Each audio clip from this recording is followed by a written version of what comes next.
I'm Beau Bridges. Welcome back. In just a few minutes, we'll be seeing some more Key Art Award winners. But have you heard that hundreds of Batman Returns posters have been vanishing? It's probably why Warner Brothers created a piece of roadside art so big it can't be stolen. Billboards are easily among the largest and most visible works of advertising art.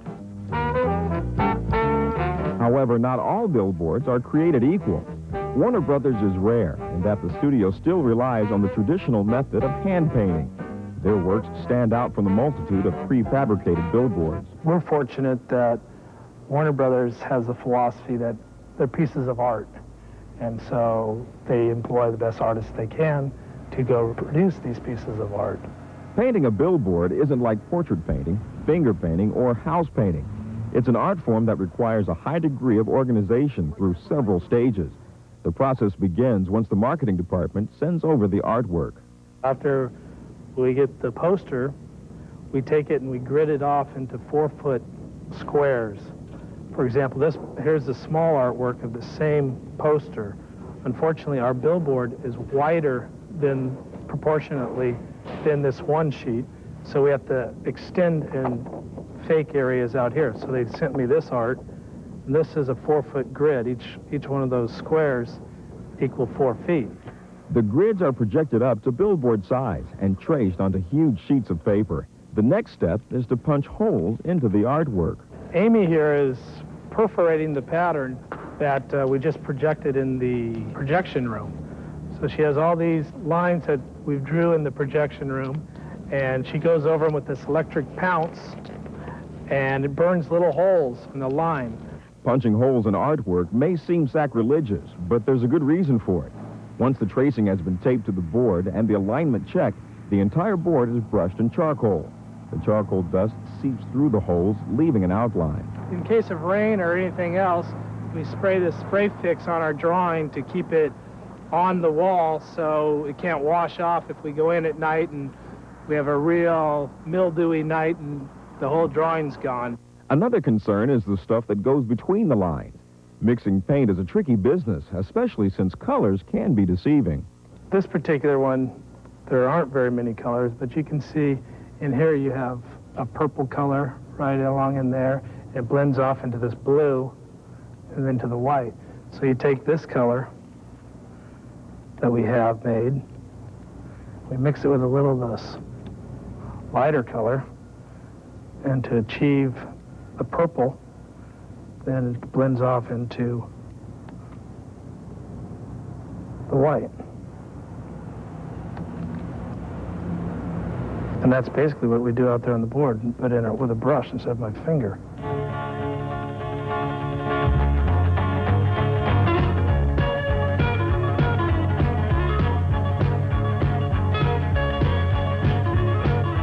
One little problem did crop up. It was decided there should be a change in artwork, not uncommon in the world of marketing. In this case, it started out as this particular campaign and switched over to this campaign. So we've switched over and started painting this billboard now with this. With the new artwork came new challenges. Well, the hardest aspect of this particular board and any board for the motion pictures, getting the likeness of the stars. Even though Michael Keaton has a mask on here, you can still see that is Michael Keaton, and you can still see this is Michelle Pfeiffer. Now, Danny DeVito, you can't tell that's really him, but... And so the new masterpiece began.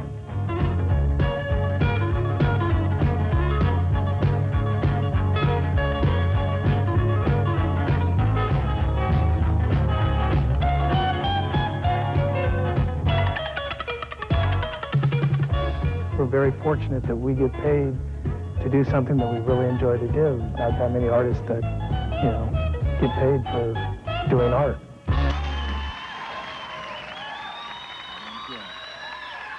Thank you. Thank you. You know, all I can say is Tom Barkley was my father, and damn it, I deserve a piece of this ranch as much as you do, Nick. You know, tonight we're, Whatever you say, tonight we're, boss. what? Whatever you say, boss. It's all yours, everything you see. I was off in Audra-land, man. Tonight we are proud to present a new feature on the Dennis Miller Show, Amortization Theater, in which we gradually write off the cost of a comedy piece by showing it again. Right now we are happy to represent one of our favorite cold openings, the Godfathers of late night television.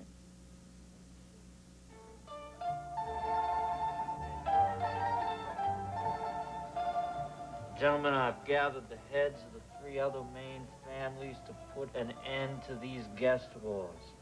We cannot go on like this. We are men of honor. Let's free up the guests. There's enough out there for all of us. What do you say to this proposal? Don Letterman? Don Lennon? Don Ho? It's Don Hall. Of course it is Don Ho. Good. We are all in agreement then. Go in peace.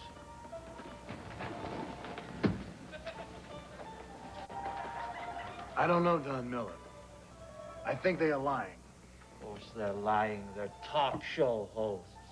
What are you going to do about it? It's best you don't know, Nick. You're not a wartime announcer. Go, start the show.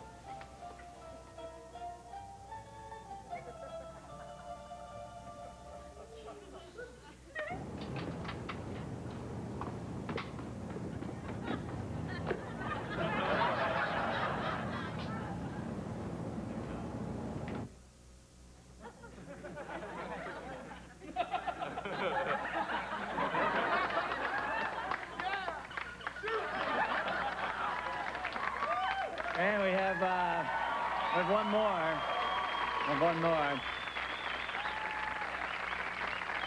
We have the last one, the Letterman one's a little violent, so I wanted to warn you before, and it's a play on something they've done before, so here's the Letterman one. Yeah.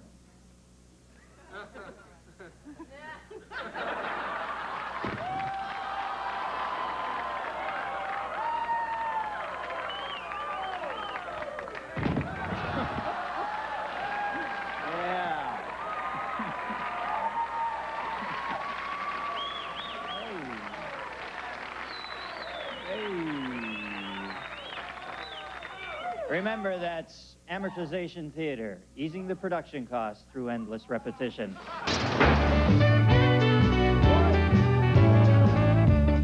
Before we had acting auditions, we had baseball auditions. So if you couldn't play ball, you couldn't even audition for this movie. So that was the first deal you had to go through. Hundreds and hundreds of actresses came to these tryouts. You know, women who dated a guy who used to play baseball would come to the tryouts. It was remarkable. You couldn't get into a batting cage in L.A. during those 2 weeks. They were all busy, filled with, famous actresses with quarters, waiting to go in and try to hit a fastball.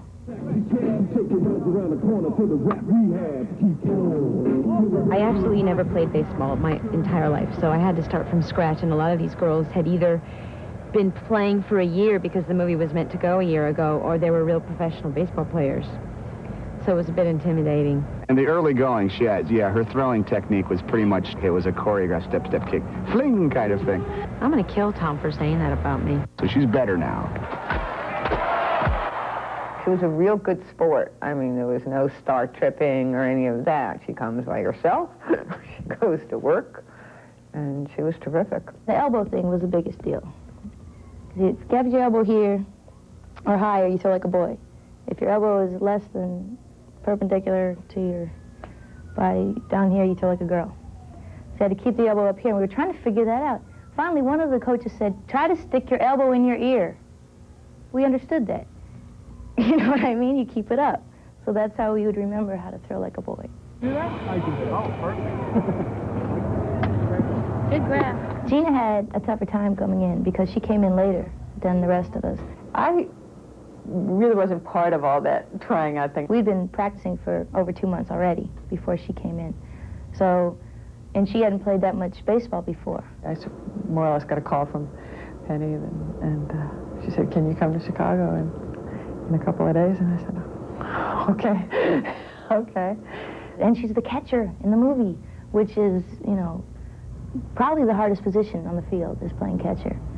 Having to just be in that squat, you know, for 10 hours a day. It's also very good for your legs doing like hundreds of squats a day. I developed some pretty strong muscles. But it was strenuous. It is a difficult position, and fortunately I had special coaches for learning all that stuff. She had to learn how to do with the mask and the gear and the, you know, pop flies and all.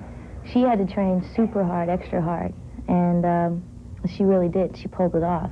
I just stayed longer and worked on Sundays and did whatever I could to catch up.